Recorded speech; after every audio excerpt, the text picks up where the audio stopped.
دیکھیں میں آپ کو ایک چیز بتا دوں آج کلیئر ایک چیز بتاؤں میں نے پہلے ہی بتایا ہماری جو پاکستان ٹیم کے حالات ہیں نا ٹھیک ہے چاہے آپ بابر اعظم کو کپتانی سے ہٹا بھی دو چاہے شاہین کو بناؤ چاہے رضوان کو بناؤ چاہے کسی کو بھی بناؤ ٹھیک ہے جب تک آپ کے پاس پلیئر اچھے نہیں آئیں گے کپتان کچھ نہیں کر سکتا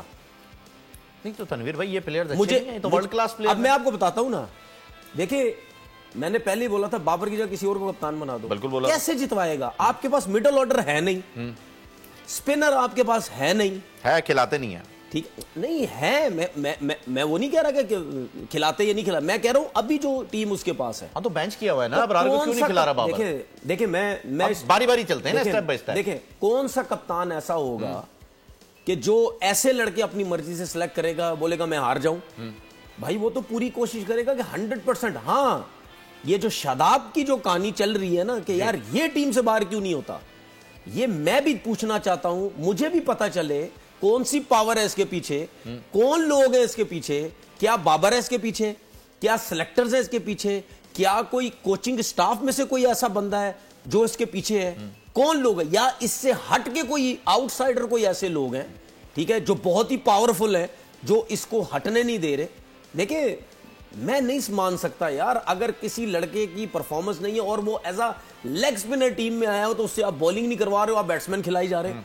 ایسا نہیں ہوتا ہے اگر آپ کے پاس نہیں بھی ڈگ آؤٹ میں کوئی ایسے پلیئر آپ اس کو بٹھا کے ابرار کو کھلا دو گے آپ اس کو بٹھا کے اعظم خان کو کھلا دو گے آپ اس کو بٹھا کے عباس افریدی کو کھلا دو گے کون لوگ ہیں جو نہیں ہٹانا چاہ رہے ہیں شاداب کی پوزیشن جو ہے وہ پھر شیڈی ہو جائے گی اگر اس کی جگہ کوئی اور پرفارم کرے گا دیکھیں پرابلم پتا کیا میں 100% سمجھتا ہوں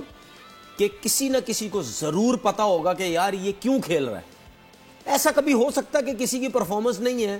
اور جو اس کی جاب ہے اس سے ہٹ کے اس سے دوسری جاب کروائی جا رہے ہو کیوں کھیل رہا ہے ضرور پتا ہوگا لیکن پرابلم یہ ہے کہ یہ جو پرچہ اٹھایا ہوتا ہے نا سینٹر کانٹریکٹ کا پرچہ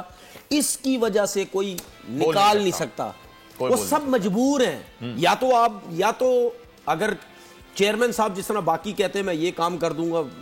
سرجری ہو جائے گی تو چیئرمین صاحب کو پھر یہ بھی اجازت چیئرمین صاحب دے دیں بھائی آپ کو اجازت ہے جب تک میں ہوں آپ کھلا آگے بولیں کپتان بھی بولے کوچ بھی بولے آگے کھلا بتائیں مجھے کون انوالو ہے دیکھیں سرجری اگر آپ نے کرنی ہے تو سرجری میں پھر یہ ہر چیز اوپن رکھیں آپ پھر یہ اوپن ہارٹ سرجری پھر سرجری اوپن ہارٹ ہی ہوتی ہے نا پھر اوپن رکھیں آپ کپتان صاحب سینٹر کانٹریکٹ کا آپ کا کوئی فی الحال تعلق نہیں ہے آپ بولے کھل کے جو آپ کو روک رہا تھا جو آپ کو منع کر رہا تھا جو بھی کر رہا تھا اسی طرح وہاب صاحب کو سامنے بٹھائے کیونکہ یہ تو سلیکٹر بھی ہے ٹیم کے ساتھ بھی سلیکٹر بھی گیری کرسٹن بیٹھا ہوا ہے اس کو بھی سامنے رکھیں ان تینوں چاروں کو سامنے رکھو آپ بولو سر میں بھی بیٹھا ہوں چیئرمین ہم 4-5 بیٹھے آؤ جی کیا مسئلے تھے میں کسی کو کچھ نہیں بولوں گا سبسکرائب کریں اور بیل دبائیں تاکہ کوئی خبر رہ نہ جائے